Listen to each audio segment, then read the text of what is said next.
Hi, this is Aaron with iBoard Repair, and today I'll be recovering data from a dead iPhone 13 Pro Max that died randomly on my customer. He said it died in his hand, and what he saw was a white loading wheel similar to like a dead battery, but the phone would just never turn on again. He took it to Apple and they diagnosed it as a motherboard issue. So in this video, I've already determined the cause of this issue, and what I want to do with this video is talk about CPU swaps. Ultimately, this is going to need a CPU swap in order to recover the data from this device, and I'll show you why. But more importantly, this video is going to show how I prove a CPU swap is actually needed, because there's a lot of misconceptions about CPU swaps in general, and a lot of techs use the CPU swap as a general cure-all rather than diagnosing properly and proving that the CPU swap is actually warranted. Because the CPU swap is an extremely invasive and destructive technique, and the smallest misstep can absolutely wreck the chances of data. It's very easy to have a lapse of concentration and you scratch the surface of the CPU or you just damage it in some other way, and at that point it's no longer possible for anybody to pull data. So a CPU swap should be used as a last resort. It should be used only when it's necessary, because it's always inherently more risky than just not doing a CPU swap and diagnosing the problem that's on the board in front of you, rather than using it as a tool for when you can't figure out what's actually happening. Because the main problem I'm seeing is that I make these videos that show you how to do a CPU swap. You see what a very high level data recovery technician does, and that kind of implies that what the next technician needs to do is master CPU swaps, and then they are at the top level of iPhone data recovery. Unfortunately, that's just not the case. The CPU swap is just another tool in my arsenal. It's not the measurement of how good any individual technician is. The CPU swap shouldn't be used as a benchmark for how good a technician thinks or how good a customer thinks a company is. Some technicians have only successfully done the procedure a couple of times before they started offering it to their clients. Others are more successful with it in general, but they use it when it's not necessary. And any technician can have a bad day, and the CPU swap is just more risk than you have to take if it's not necessary. So let's get started. I want to show you what I found and why I know that this one has no other option. Ultimately, this one turned out to be unrecoverable, but that outcome kind of reinforces the potential consequences of my talking points. This video should be thought of as what happens to your data chances when an inexperienced shop tries to recover your data, and the process that I still have to go through in order to make the discovery that your data is unrecoverable. I have a no data, no charge policy, so this customer does not pay any recovery fee and only pays for shipping. I don't get paid and the customer doesn't get their data because someone decided they wanted to give it their best shot and practice on a customer board. If you want to skip the initial diagnosis and go right to my talking points, that starts at about 1620, and I'll include some chapters below.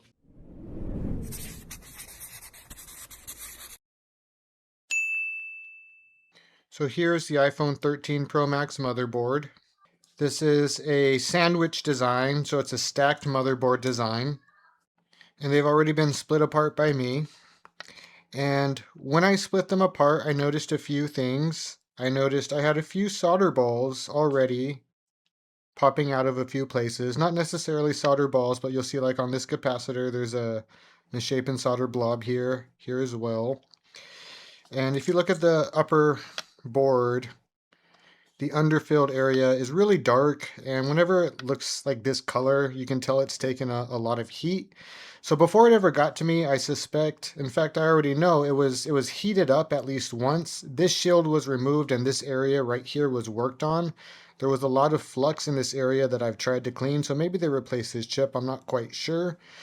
Maybe they split these layers apart, maybe they didn't. I'm also not quite sure, but I did notice signs of overheating. So those were just my first initial observations. Actually, before I even pulled the board apart, I'll show you what I do with a board that's dead. My very first step is to take my DC power supply probes here and touch them to the battery connector, and whether or not this board is pulled apart from the RF board, from this board here, on the 13 Pro Max specifically, I'll still get a normal boot sequence when I'm just trying to boot the top board alone. That's not the case with all iPhones, but with this one it is, and with some others it is as well.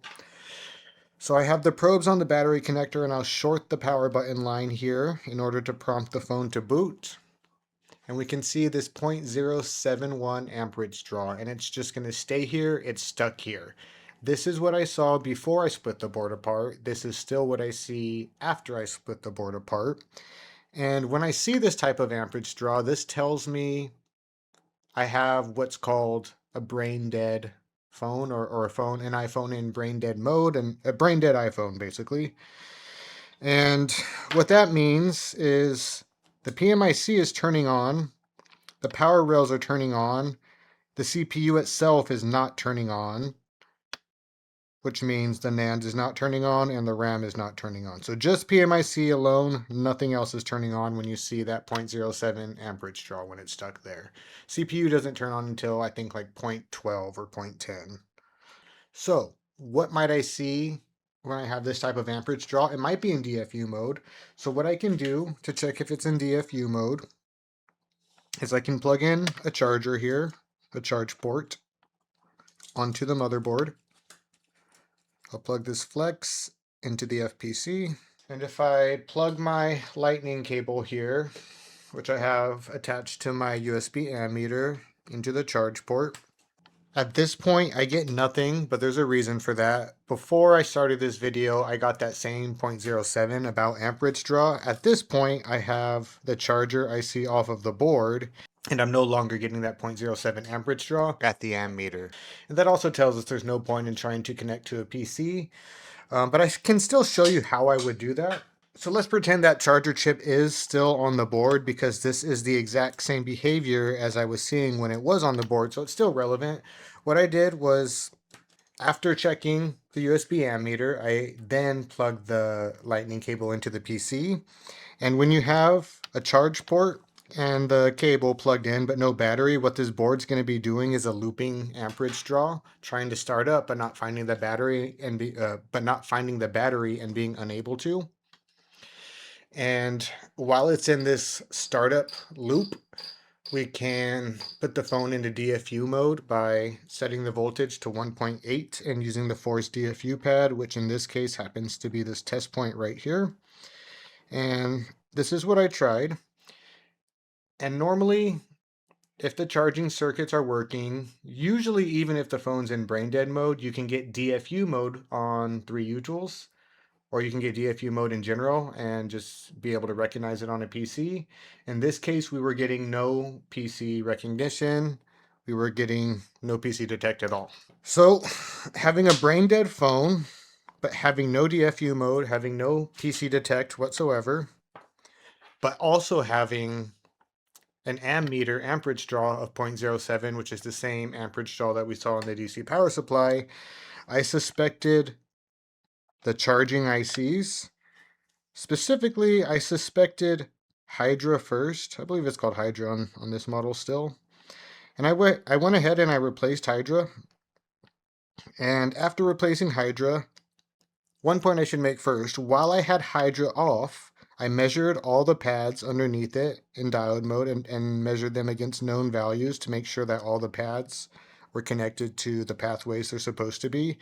And they were. Before I put the chip down, I also did the same amperage draw test on my DC power supply, and while Hydra was off, I also saw the 0.07 amperage draw on my DC power supply, which is the same as what it was when it was on the board. So I thought that was a good sign that my charging circuits were not turning on at all, because I was seeing no difference in my DC amperage draw on prompt to boot as whether the chip was on or off of the board. So in my mind, that tells me we're not getting these chips to turn on whatsoever. So I replaced this and I checked again, and still no difference. I still had this 0.07 amperage draw here. So I went over to my next charging chip over here. This is the charging logic. This is the Hydra IC. This is, I believe it's called Yangtze on this model, and this is the actual charging IC. It does the actual charging and converting of the voltages. And while this chip was off, I went ahead and measured the amperage draw, and as we just saw, it's still 0.07. So I did the same thing that I did with Hydra. I went ahead and I started measuring all of the individual pads here. And I finally found one that was giving me a value different than what I expected. And I could show you what that value is, and then I'll pull up the schematics in board view and show you what the pad is. I believe it was, let's see. Yeah, right here, 1.96 in diode mode. This is an abnormal reading. You shouldn't really see these. I mean, I guess this is in some places, but right here, it's not supposed to be here. It means it has a very hard pathway to ground, and let's show you what that is on the board view. So I started up here, I measured all of these values, everything was measuring good until I got to this pad here, and as we just saw, it was 1.9 in diode mode, which would be 1900 here, like this is a 1400, it would have been 1.4 on my multimeter. This pad here was 1.9, way higher. This board view software indicates that this would be 0.32 on my multimeter, so way off. So where does this pad go? What is this?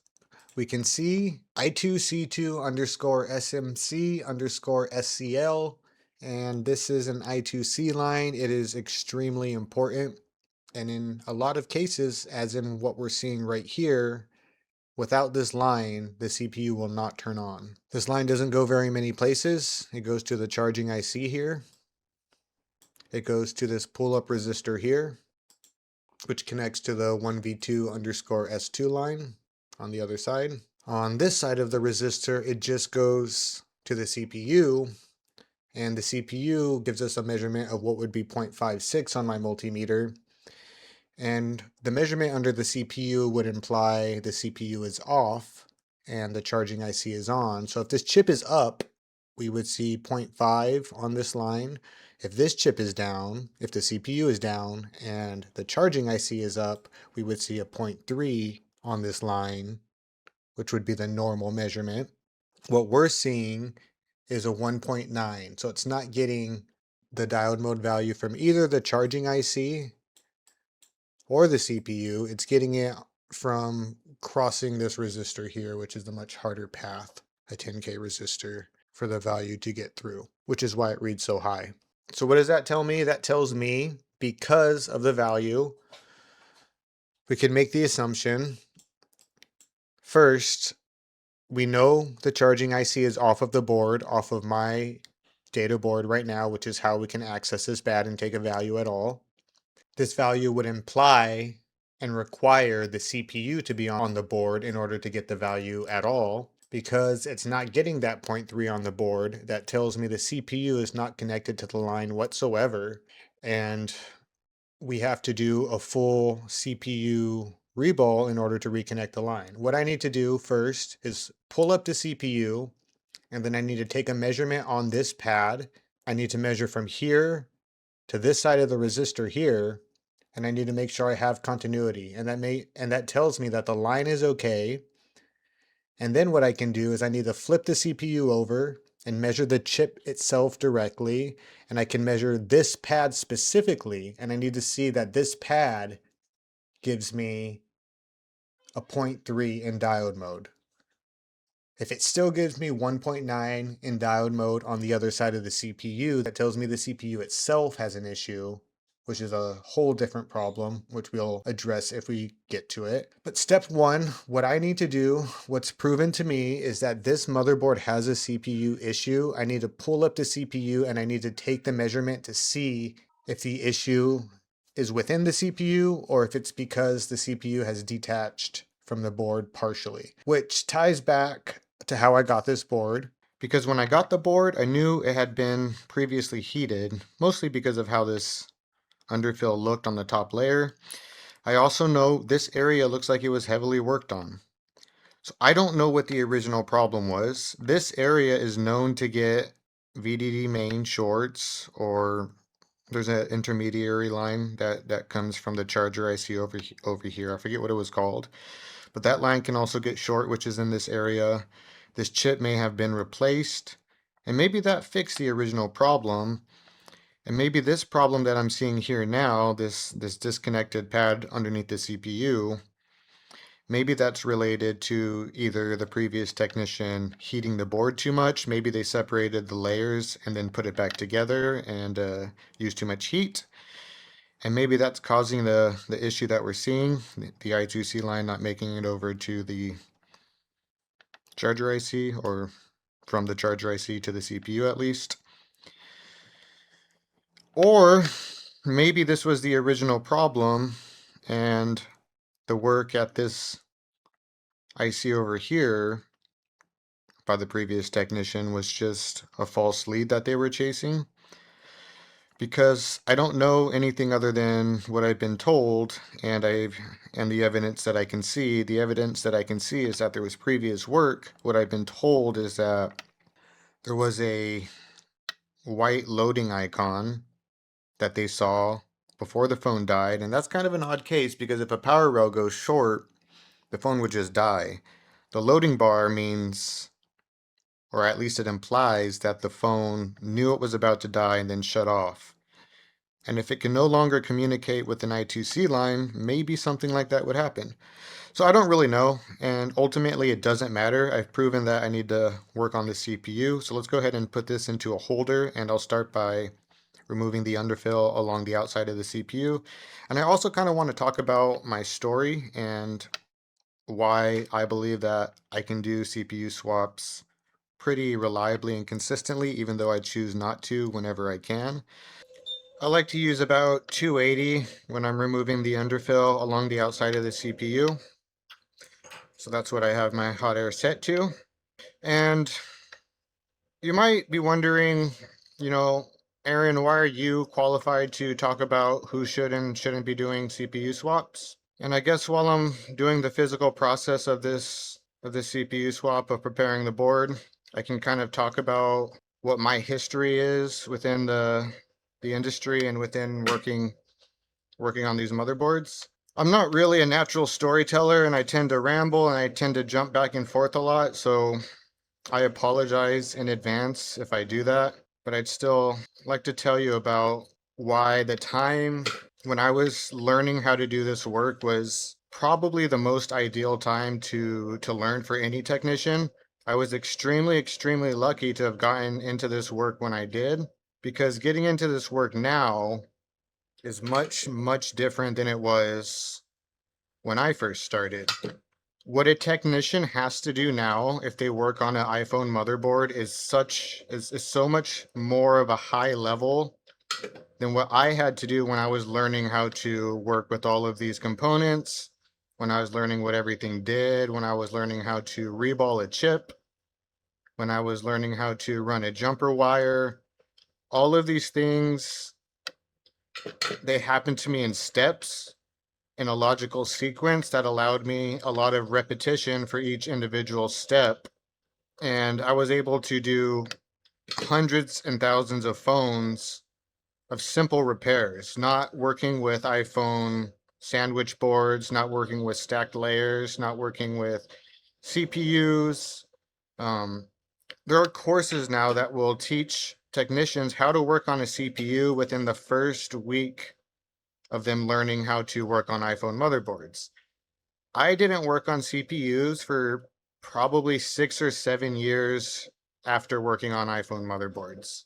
And it's because of the time that I started in this industry. So let's start talking about specifically the time when I started and what the repairs looked like back then. I started working on iPhone motherboards when the iPhone 6 was new, I believe. I started repairing iPhone screens when the iPhone 5 or 5S was new.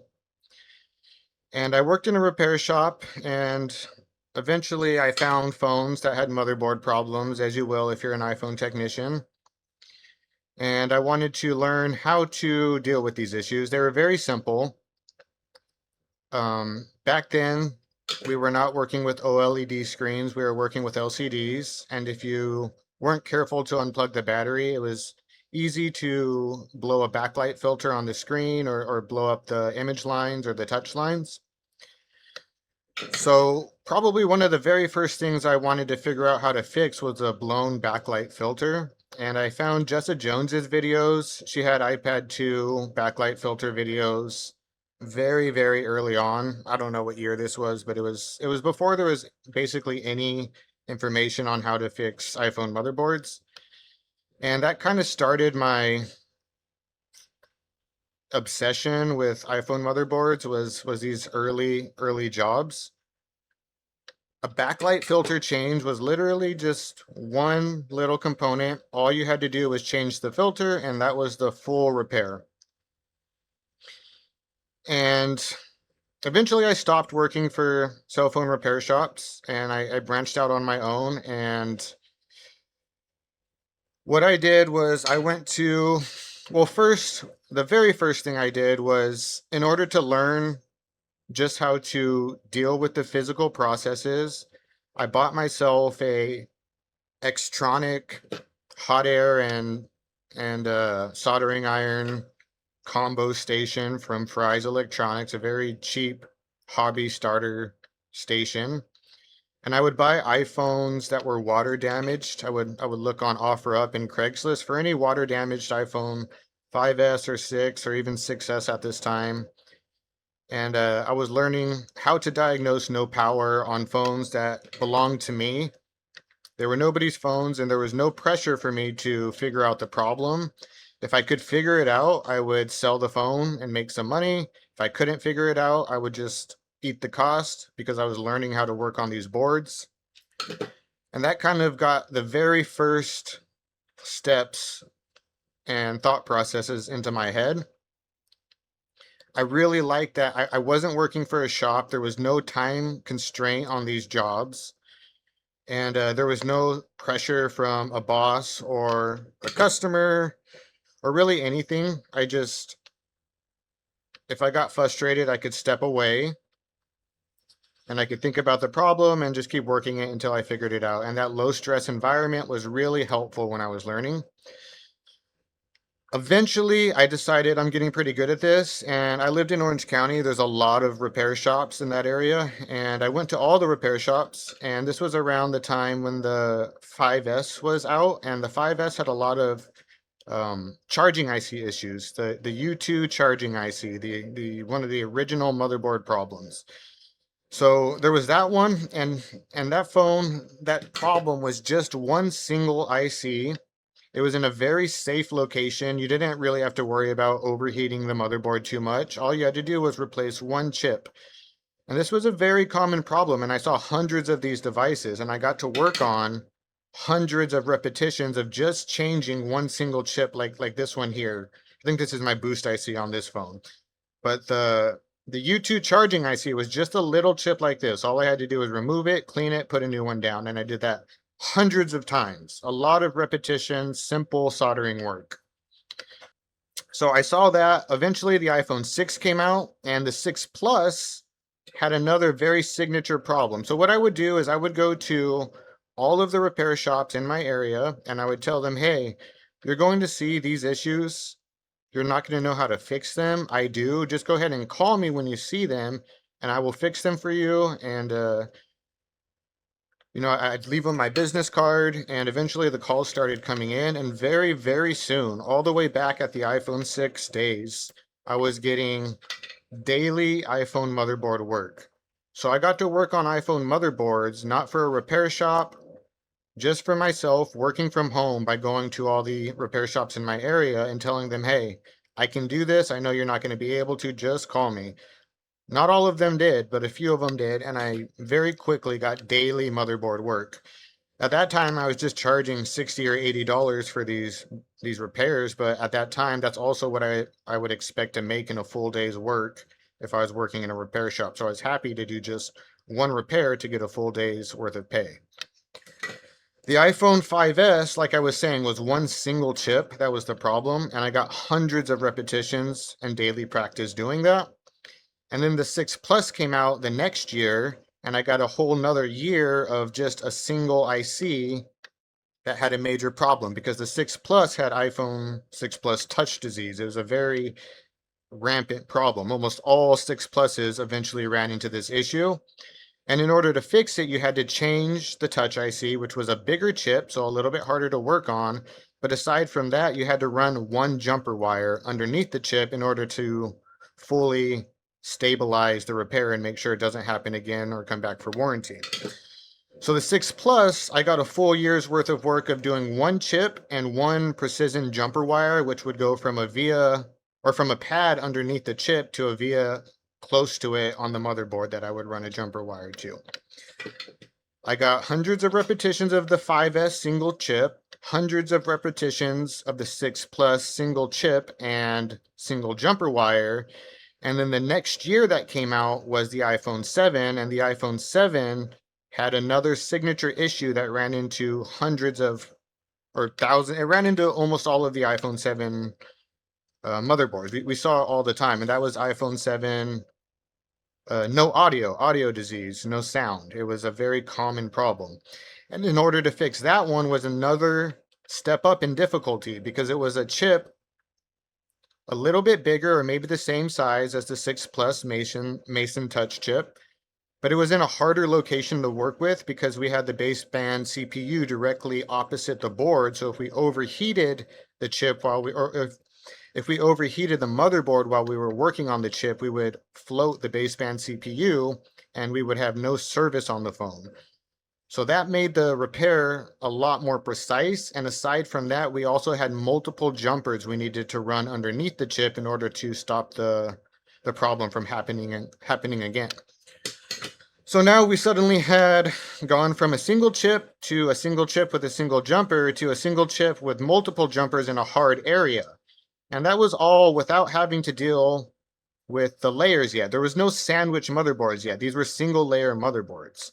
And I got to do thousands of repairs of single layer motherboards, easy issues. Even without the signature problems, the other issues tended to be backlight filters or shorted caps, and they were all pretty simple relative to what we're working on today in terms of how to repair them, in terms of giving back a customer a working device that you know is still going to be pretty reliable because you didn't have to reball the layers. All you had to do was change one simple little thing, and typically the phone would just work normally again after that. So that's where a big portion of my early experience came from, was water damage devices that I bought myself, and the water damage taught me how to think about the power structure and boot sequence of iPhones, and then the physical repetition of these signature faults on these early models that I got from the repair shops in my area. Before I move, there is after these, after all of these, the iPhone 10 came out, and then we had to work with the interposer, and that completely changed everything. But before I talk about that, I have removed the underfill along the outside of the CPU. So let's go ahead and pull the CPU up now, and I'll get back to my story once I pull this up and start cleaning up the motherboard pads.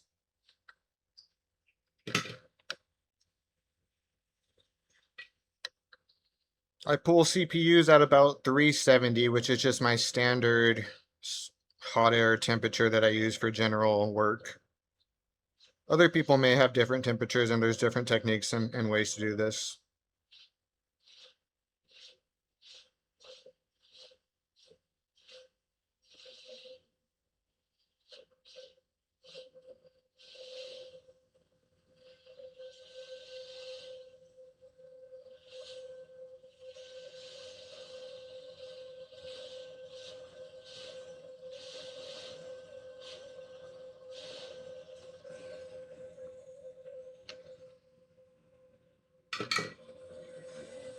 The way that came off really didn't feel right. And this is kind of the common this is a common type of damage I see when the motherboard has been previously overheated. The way it came off was weird, the way it was melting was weird, and I think it's because most of these were probably already close to floated. That's the whole reason we had to pull it up in the first place, was because this signal was not connected to the line anymore. Anyways, what I wanted to check now that we have this up, because this damage is not going to be fun to work with, but I think I can make it work. I think it should be fine. The main thing I want to check now is whether or not we have continuity from the line that we had missing to the pad where it's supposed to be going. So it's right here, the second line, the 1, 2, 3, 4, fifth pad going to the top of this resistor. Let's just check for continuity with my multimeter here. One, two, three, four, five, and the top of this resistor. I need new batteries in my multimeter, but we do have continuity.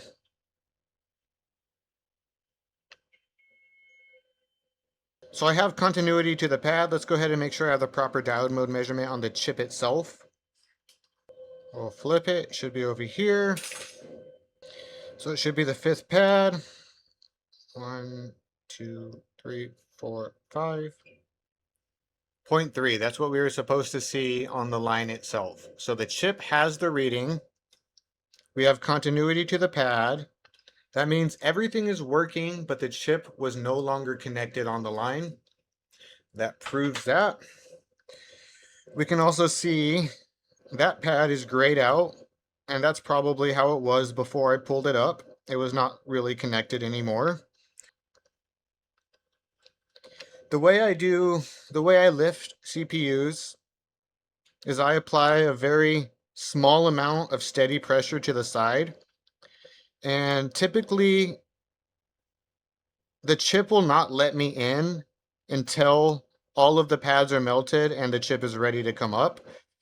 Because I was entering right where the disconnect was already happening, because I was entering close to where there was already, we would assume that this chip is kind of lifted and it's not making proper connection with this pad anymore, because that's all it could have possibly been according to our measurements. So if we know it's partially lifted, that's probably why it allowed my tool to get underneath the chip a little bit early, which is why it probably allowed the chip to pop off a little bit early. It's also very possible that a lot of this damage that we're seeing here was already here in the same way that the chip was not connected here. It's very possible it was also not connected over here. Because if you could remember, this was a phone in a brain dead mode. It was not connecting in DFU mode. It was not connecting to the PC, and power rails were turning on. If I try to attempt to boot this phone right now, my power rails will still turn on, even though there's no CPU on the board. It will also just not connect to a PC or not move into DFU mode. So all of this damage could have been here, and I don't pull the chip up ever. I just apply, again, a very light upwards pressure like this, and that's all it took for the chip to come off too, which tells me that a lot of this wasn't firmly connected to the chip. Anyway, that's fine. Let's go ahead and clean up this area. I do think a CPU reball is probably still all I really need. I don't think I need to do a full motherboard swap. I don't really think the PMIC is overheated because my power rails are turning on, so cleaning up the underfill that was underneath this chip and fixing the pads and reballing the chip and placing it back, I think will be enough to get this phone to boot. So let's start with cleaning up the underfill here and reworking these pads, and I'll continue to tell about my story and the way I got the experience that I have and how it logically led to the more advanced work that I'm doing now. So I'll start removing this underfill. And lately I've actually liked to use a razor blade to do this. But usually when I do that, I'm doing a full CPU swap. And on this side I think NAND is directly on this side, on the opposite of this side. And I don't want to use the heat that it kind of takes to do that safely. So I'll just do this my usual method, which will be to run some leaded solder along these pads and then scrape away at the underfill. So I'll put some flux down first. I'll put some leaded solder onto my soldering iron, and I'll just run this over the pads. And I can get back to talking about kind of like the history of iPhone micro soldering and my history in general. And so up to this point, I had been working on iPhone 5S, iPhone 6, iPhone 6S, and iPhone 7. And all of those gave me very steady supply of motherboard repairs and a steady supply of good income for me to upgrade my tools and stuff like that, and really good practice at the physical act of soldering. and I'm able to practice what things feel like over and over and over. And that's very beneficial for my personality type in general. I like that type of repetition. But then the iPhone 10 came out, and that kind of changed the game. The iPhone 10 really made a lot of people step back and see if this work is still worth it, because it was still possible, but it got much harder because now, up to this point, we had been working with increasingly difficult problems, but on top of any problems we were going to have to fix on the motherboard itself, we now had to deal with the interposer or the sandwich layers on almost every job that we worked on. So just to get to the guts of the iPhone, we had to pull these layers apart, and that's a process. You had to diagnose whatever was wrong with the actual motherboard, and once whatever was wrong with the motherboard was fixed, we had to reball the interposer and put these layers back together. Now we're working with a lot more heat. We're having to heat up the entire, both layers, both halves of the motherboard fully in order to fuse the layers back together. We're having to do very precision reballing on the entire motherboard perimeter, which is something different than we'd had to do up to that point whatsoever with any chip. And we had to deal with learning how the heat will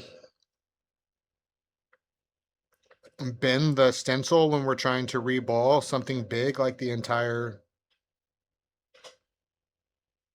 perimeter of the motherboard, like we can see here, that we would have to reball the entire thing and put it back together. And that means we're heating up the entire motherboard. And we just had to learn a lot more precise control and technique and diagnosis and what things look like when the motherboard was split or what it looked like when it was put together. And for a while, we didn't even have the best tools. We didn't really have testing jigs for a while.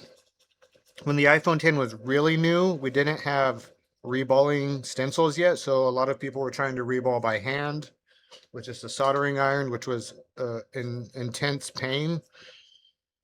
It's just a lot. So a lot of people either dropped out during this time. A lot of motherboard technicians stopped working. A lot of people adapted and got really, really good at the physical process of working with these boards. A few people like me took a step back and decided to look at the industry and what do I want to do with it. I realized that repair and data recovery were the same thing with different labels, and that big data recovery labs like Drive Savers, and I had a lot of local labs in Southern California here, like Drive Crash, and there's just a whole bunch of them. They were starting to offer data recovery on these iPhones because they were getting inquiries from customers for requests for data recovery on iPhones. But they were all hard drive data recovery companies and they had no idea how to handle iPhones. So shortly after the iPhone 10 came out, I reached out to a lot of these data recovery companies and I told them, hey, this is what I do. I fix these boards in order to pull the data from them. This is my price. And if you have any iPhones that you get inquiries for and you have nobody to work on them, please let me work on them. And sure enough, eventually I got just a handful, just a couple really, just a few, maybe 3 or 4 consistent data recovery labs that would start sending me more consistent iPhone work. And I started to get data recovery jobs on a more daily basis instead of repair jobs. And this was right around the time when things were getting more difficult, and I was trying to decide if this is still going to be worth it, because you have to spend a lot of time fixing an iPhone motherboard when it has an interposer in order to make a very limited amount of money, whatever somebody that's trying to repair their phone is willing to pay. And if their motherboard has a problem, there's a good chance that their screen has a problem or that there's other problems on the phone. So not only do they have to pay for a screen repair, but now they're going to have to pay for a motherboard repair. And realizing that all of this really caps out at, 50% of whatever the phone's worth, but the work can be much more difficult than that. I decided I really wanted to lean into data recovery because that's where I could really focus on the things I enjoyed doing, which was solving the difficult problems on the board. Because when it came down to it, I really enjoyed the process of figuring out how these motherboards work, figuring out the physical process, not by trying to copy what anyone else was doing, because in the early days, there was very, very little documentation of what was happening here. So everything that I was doing was through trial and error, and I enjoyed that process. So I wanted to continue doing it, and I realized that I could charge more by taking on data recovery jobs and just by dropping repair completely. So that's what I did after, the iPhone 10 was out for a little bit, and I suffered with that for quite a while. But the interposer work taught me to be much more precise. It was much more demanding. It required much more precision and skills. And that repeated work that I still enjoyed doing and was still continuing to do really forced me to evolve and get better at this work. So I did that for a couple of years. I worked with these interposers trying to figure out, am I repairing these? Am I leaning into data recovery? By the time the iPhone 12 came out, I had fully converted to, I'm no longer taking in, or I'm no longer advertising for repairs. Maybe I will take an occasional one, but for the most part, I had leaned into data recovery completely with my brand, with my advertising, with my website, with basically everything. And that's what I wanted to continue to do. And this was, the iPhone 10 came out, the X, the XS came out, the 11 came out, and then the 12 came out. So I had already had, that's 3 or 4 years of data recovery jobs that I was getting by leaning into advertising into that, as well as from the B2B data labs that had started to work with me. And that extra precision really helped by the time I was fully invested into data recovery as I am now. At this point, I don't do repair at all anymore. I only do data recovery. And that started around the iPhone 12, maybe 13. And that was when I really started to want to recover data from every single case instead of turning away the ones that were too difficult for me to do. And the ones that were too difficult for me to do in those days were jobs that had catastrophic physical damage. I was very, very, very good at water damage, and that's what I leaned into heavily because I've learned over the years that water damage can be addressed 100% by diagnosis. It doesn't need a CPU swap. I've proven that time and time again. You can look back at every single water damage video I have on this channel. Not one of them did I do a CPU swap for. You could almost always fix the issue on the board. And if you're doing a CPU swap for water damage, there's a good chance it's because you can't figure out what the actual problem is. So I leaned into data recovery before I could do CPU swaps, but that was still leaving the catastrophic physical damage on the table as something that I couldn't do. And around the iPhone 12, I decided right now, this year, I'm going to learn how to do CPU swaps. I want to be able to do every single case that comes into my door that's possible. And the last thing that was stopping me was the CPU swap. At this point, it's already the iPhone 12 or the 13. I had been working on iPhone motherboards every single day since the iPhone 6 or 6S or 7. And before that, while it might not have been every day, it was still frequently. And now, only after all of that time, did I think about doing the thing that I knew was the hardest part of the physical process, doing the thing that would put the data at the most risk because it is the most invasive. At that point, I've always tried to be as responsible as I can. So I would never practice a CPU swap on a customer board because I knew I needed to have the skill down before I risked the customer's data. So it was also a little bit hard for me to get into CPU swaps because at this point I was already fairly busy. I had daily work. So I had daily work without the need for CPU swap. So adding CPU swap practice into that was quite difficult. But I did eventually find time after I really wanted to, and I really put my mind to it. I decided I'm going to practice on donor boards. I'm going to take a working iCloud locked board. I'm going to do a CPU swap, and I want to check, that it's working before I do it, and I want to check that it's working again when I'm done. I'm getting a little distracted with the story, so let me clean this underfill up a little bit more real quick with some more intention. So let me add some isopropyl alcohol to here, and let's take a look at what we're dealing with so far. Most of the underfill is removed by now, except the edges still have a little bit left. Looks like I just have a bit more underfill along the outside here. Let's just clear this real quick.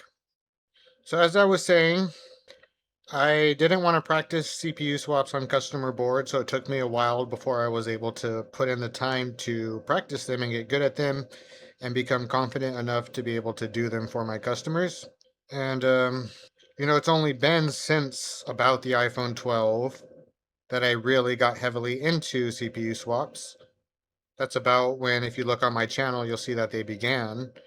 I have, of course, done models older than the iPhone 12 many times by now, but around the era of the iPhone 12 is when all of that work started.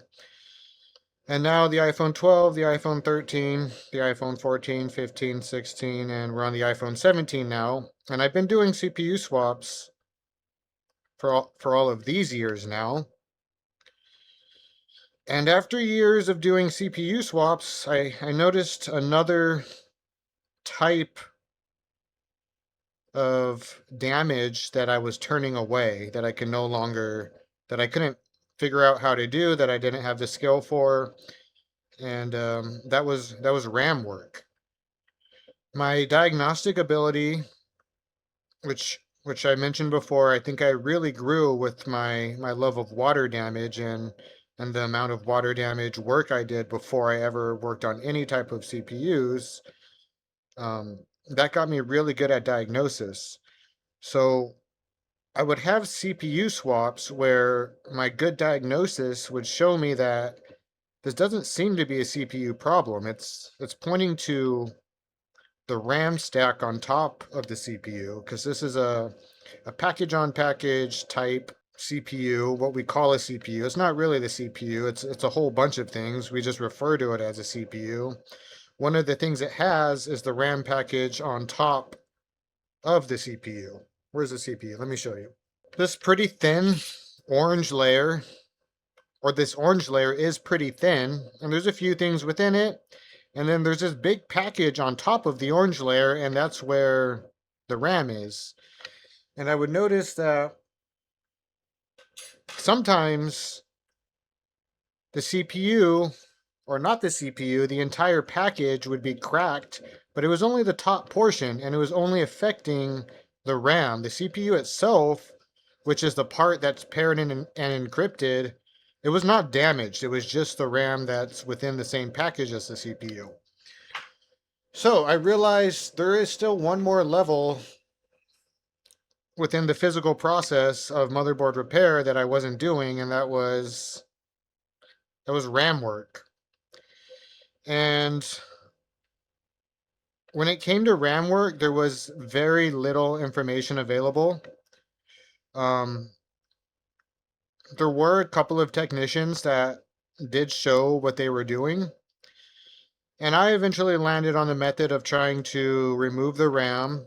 I used a lot of methods. I did a lot of practice with RAM for many years before I eventually got it down. But I landed on the method of using a razor blade to just completely scrape away the entire top package that is the RAM. And I eventually became good enough that I can do that process well enough that I can, and I did it, and I did it enough times that I can start taking measurements and seeing what it looked like before the process, during the process, and after the process.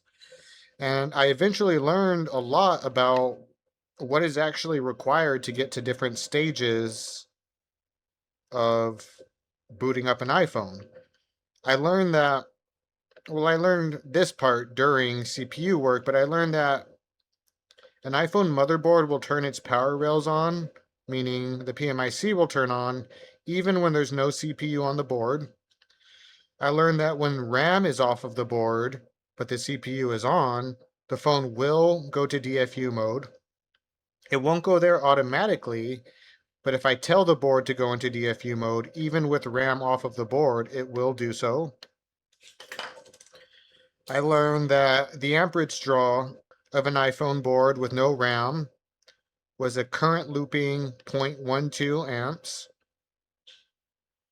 And I learned all of these things, and eventually I got good enough that I could, and I practiced enough that I can do the physical process of safely removing RAM and safely harvesting RAM from a donor CPU. And another point to that regard is that whenever I did CPU swaps over all of these years, I always prepared my own donor boards, and I know you can buy them CNC'd. You can buy them where somebody took a CNC and they removed the critical data chips like the CPU and the NAND and the EEPROM. And I never bought those, and it's not really because I think they're not good or any reason other than I like to just prepare my own boards. I don't really know how else to say it besides that. And preparing the boards also gives me like a level of of understanding that I otherwise wouldn't have if I didn't prepare them myself. It just makes me more intimate with the motherboards in general. I just know them better. I know what it feels like to work on them a little bit better than if I didn't prepare them myself. I've rambled for quite a bit now. I've lost my point here, other than these are the reasons I feel like I'm qualified to work on CPUs. I didn't do this as a way to become the best at data recovery. I did it because I was able to prove through diagnosis that a CPU swap was the only way that I would be able to access the data. A lot like what I saw in this case. On this phone that I'm working on, I took a measurement that proved to me that the only thing I can do is remove the CPU. And when I have a measurement like that, then, the only thing that you can do is remove the CPU. So that was my motivation for learning how to do CPU swaps. It wasn't to try to find a cure-all method. It wasn't to try to be the best at data recovery. It was because that was the solution that was needed to solve specific problems. So technicians nowadays, a lot of them at least, not everybody, everybody does things their own way, but a lot of technicians use the CPU swap as the cure everything. And by doing that, they don't know how to fix specific things. And when you're working with an iPhone motherboard, something can go wrong at any part of the process. And if you only know how to do a CPU swap and something goes wrong during your CPU swap, you don't know what to do other than another CPU swap. Whereas if something goes wrong during a CPU swap when I'm doing it, I'll almost always find a measurement first and figure out what actually happened. And then I can fix that. I can measure again and make sure it's no longer giving me that same bad reading. And I know I fixed a real problem. And in that way, I'm never lost in what I'm doing. I never know if the step that I'm on is going to work or not. I mean, I guess I can't say never, but I rarely know. I would rarely know something like that. Everything that I do, there's usually a very strong reason for everything that I do. And I'm not saying all of this to be preachy, and I'm not saying this to say that, hey, you haven't done enough work to do a CPU swap. I'm just saying that this is the reason why I think that I can do them well. Anyways, I don't know if I have much else to say on the matter. Maybe I will if I can think of more. But for the moment, let's get back to preparing this board and preparing the chip and getting the data for this customer here. I've removed the majority of the underfill at this point. So I'm going to reflow it one more time with leaded solder. And then I'll go on here with a solder wick and I'll remove all of the solder myself. I guess if you can boil down the reason why I think I'm good at this work, it's because I've always enjoyed it and I did it before the main motivator was making a lot of money. I enjoy the repetition. I enjoy the logic. I enjoy the fact that if there's something wrong with your motherboard, then if you have a donor motherboard, there should be a measurable difference and you just need to find it. And it's just a big puzzle. And once you understand the basics, everything starts to fall into place. I guess I should mention the reason why I I think this way is important to me, and it's because it's so easy for somebody that wants to practice on a customer's motherboard, especially when they're wanting to practice with CPU work. It's so incredibly easy to permanently ruin the customer's data, and a technician can make it so it's impossible for that customer to ever recover their data. There'll be nothing that they can do if you're trying to just practice on a customer's phone and you ruin their CPU or their NAND or their EEPROM. And I'm not even saying that to be all high and mighty and be like, oh, I'm very altruistic and I care about my customers' data for the sake of that and that alone. And while I do actually really do very much care about my customers' data, and if there's ever a time where I were to be at fault for losing it, I would feel extreme guilt. Um, it's also just financially beneficial for me to have people that don't know what they're doing not work on CPUs. Okay, all of these pads have been reflowed. I'm gonna go ahead and put flux down one more time and I'll take a solder wick and I'll remove all of the rest of this solder and I'll make these pads completely flat. But yeah, as I was saying, it's also of financially beneficial for me, for customer or for technicians that don't know what they're doing to not ruin customers' CPUs. Because though I don't think I've ever shown on my YouTube channel a ruined CPU or me working on a board that had a ruined CPU, I do see them. I see jobs that are no longer recoverable all of the time because a technician that wanted to get into this work, that wanted to start working on motherboards or that wanted to get into data recovery, or maybe even one of these big data labs that are just outsourcing the technicians that they're just hoping can do it, um, they'll ruin the CPU and they'll make it impossible for that customer to get the data and they'll make it, I have a no fix, no fee policy. And one of the reasons I have that is because it's not the customer's fault if somebody else ruined their data. It's it's a lack of knowledge, which also isn't necessarily their fault, but I can no longer be paid from this customer who is willing to give up a lot of money in order to pull their data. And because another technician ruined their CPU, that customer doesn't get their data and I don't get the money that I otherwise would have if I could recover it for them when no one else was able to. So there's a lot of reasons why this is important to me. And some of them are self-serving, but they are also to serve the customer ultimately.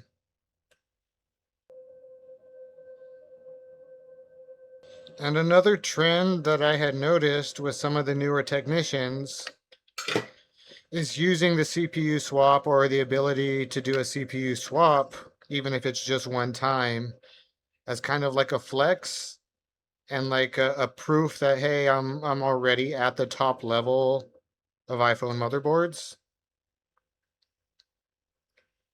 And it's really just not the case because they're gonna run into problems where they just have no idea what's going on. Anyways, I think I'll go ahead and get off the topic now and just dive back into this repair fully.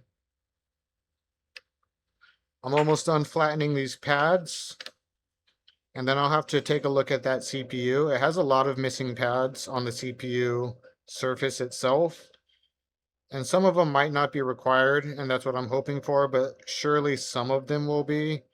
And I gotta look at how I will repair the surface layer of the CPU.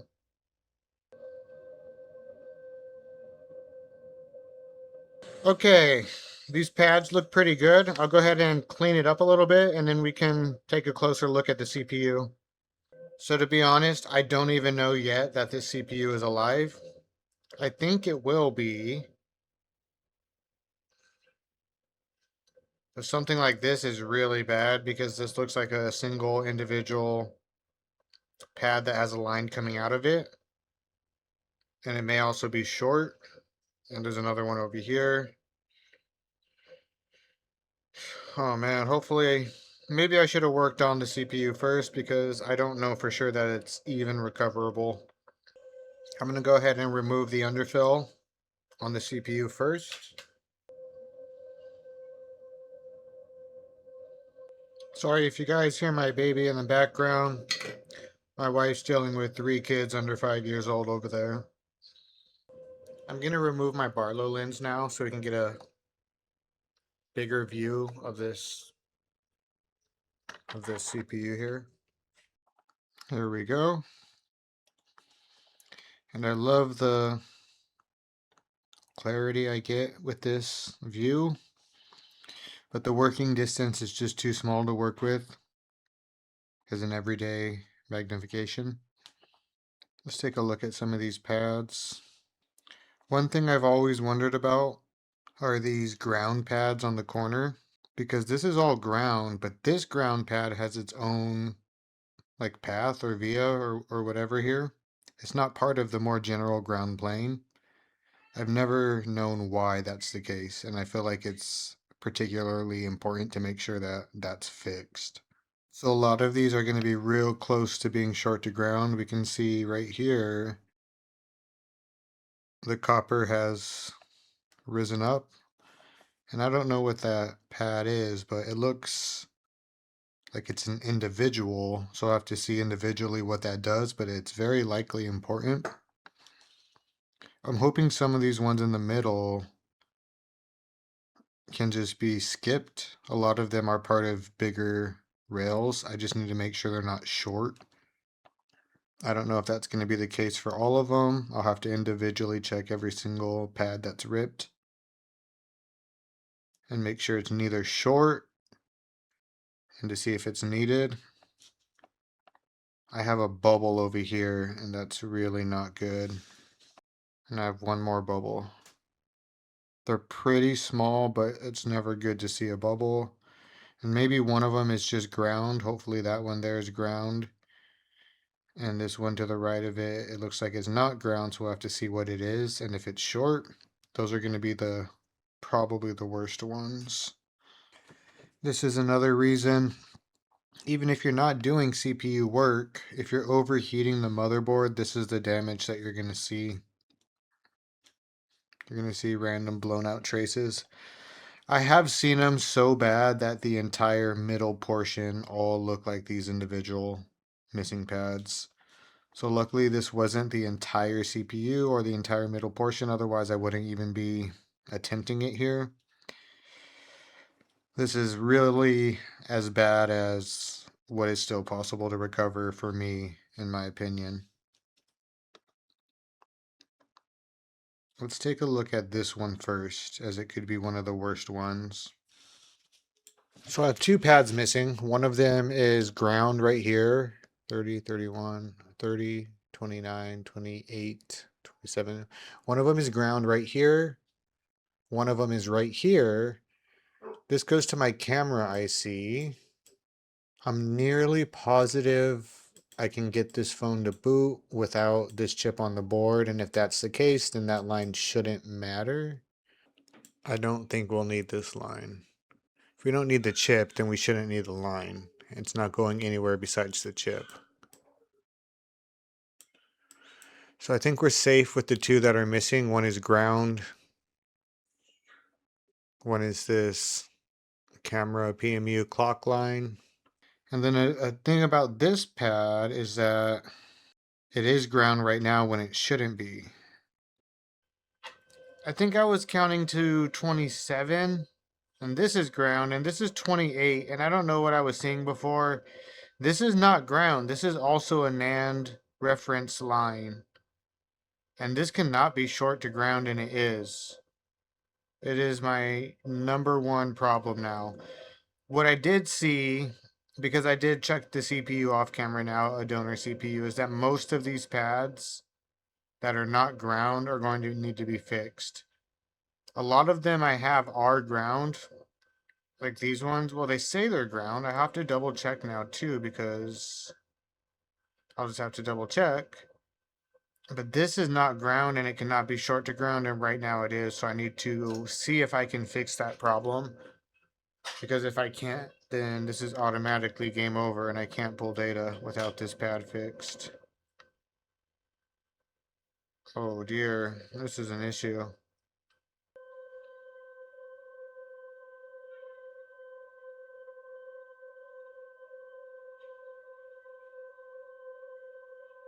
I would have had to have checked some of these other pads as well.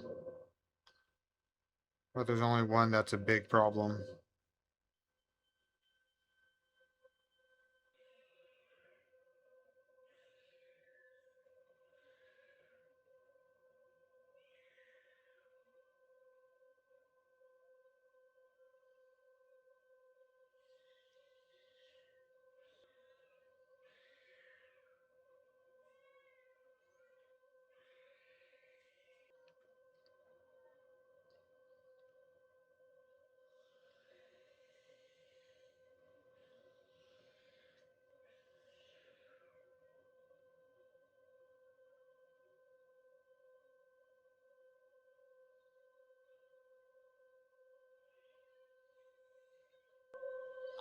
So it's pretty hard to see, but there are like lines going through this. I don't have enough magnification to really see it clearly.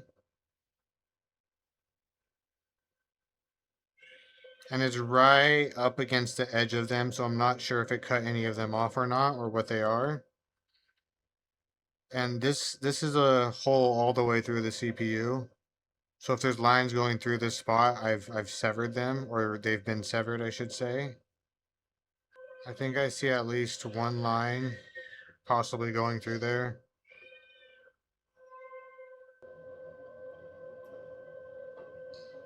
Let's see what it looks like on this donor CPU underneath the surface layer.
Okay, it might be hard for you guys to follow, but there's a little dot right here, and that's where my line is at the pad.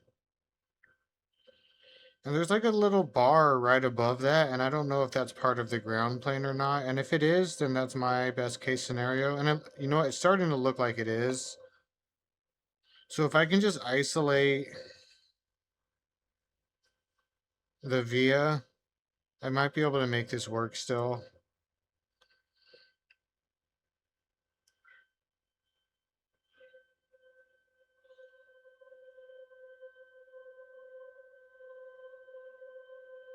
Just want to get a more of a closer look here. I wish I had a bit more zoom for CPU trace work. So I definitely need to get something because I've needed it several times at this point.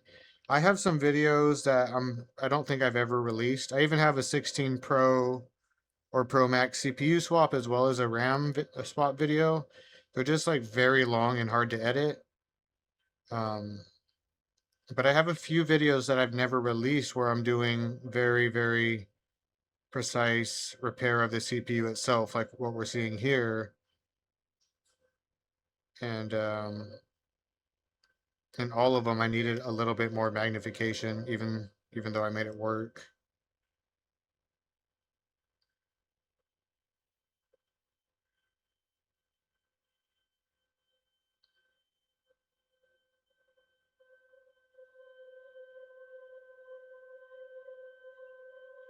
Okay, here's some lines that I don't know if they're going to be damaged or not. There we go. Yeah, I see a few things. That's not good. That's very not good.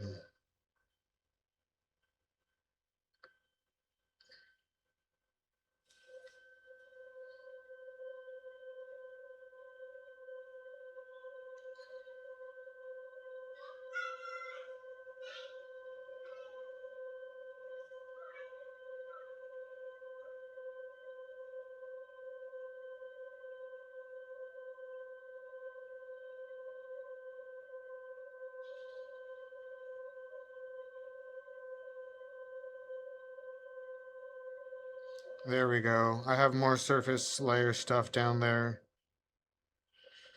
that's been broken on my donor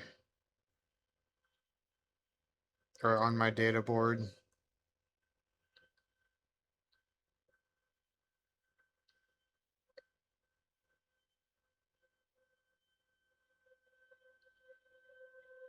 There's also surface layer lines I would have to go through in order to get there. I don't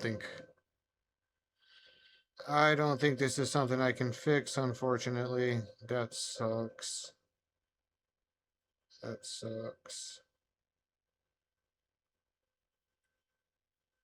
I'm seeing like 4 lines there. I probably have 4 breaks. Oh man, okay, let's see what it looks like again. This is ground, so I'm just gonna take it off.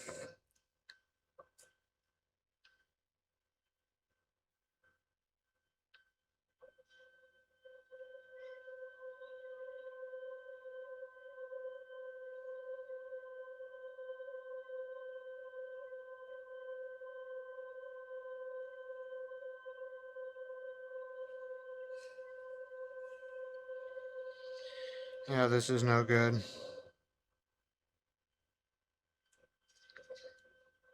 These little explosions like this, these are always from heat damage. This is because the sandwich was baked, and I don't think I'm going to be able to pull data from this case, unfortunately. And maybe I can still release this video as a reason why technicians that aren't data recovery specialists or even motherboard specialists, why they shouldn't be working on data jobs, because this is exactly the type of case that I'm talking about. This was done by somebody who I don't know their story. They wanted to give this a shot and they were doing something to the motherboard. They changed. They worked on this area. Wait, where is it? Let me see.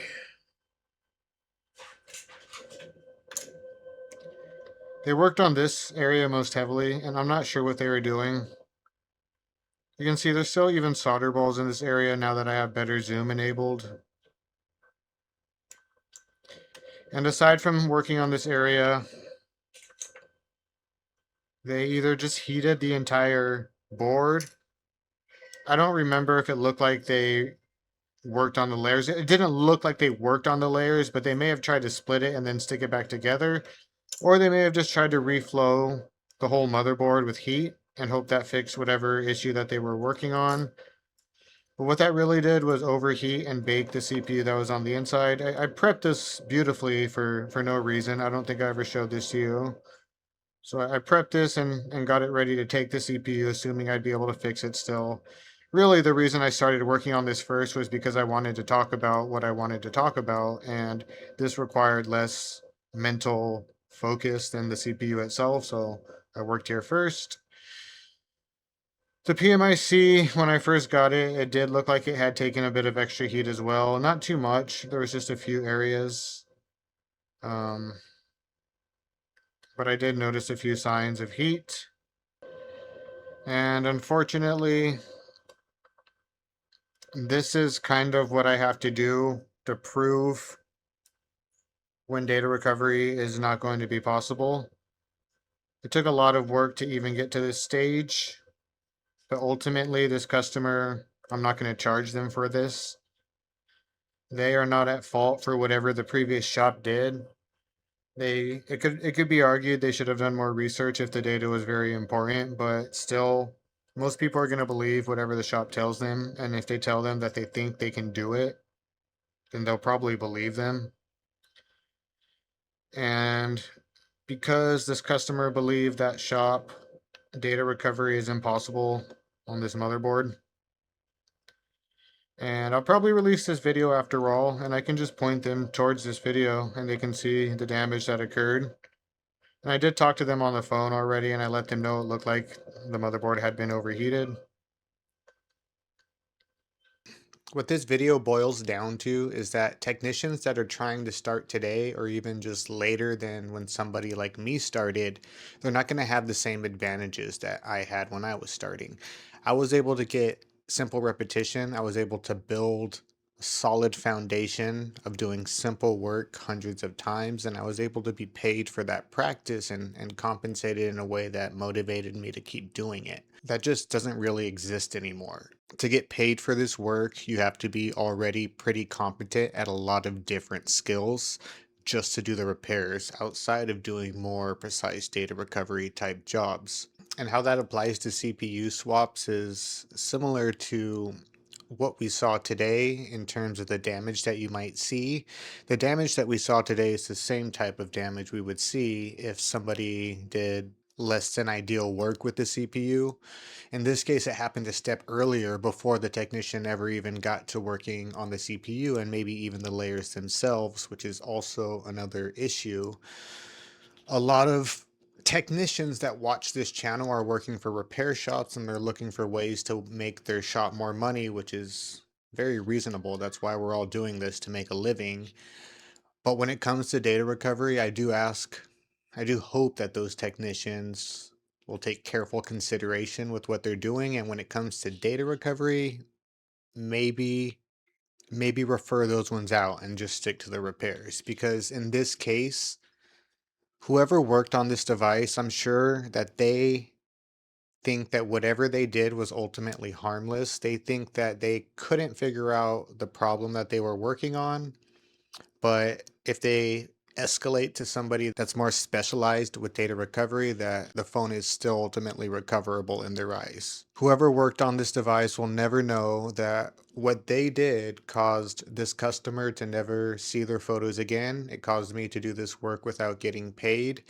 And what they think they did was harmless when in reality it wasn't. So this is the invisible price that is paid when people that shouldn't be working on these motherboards do.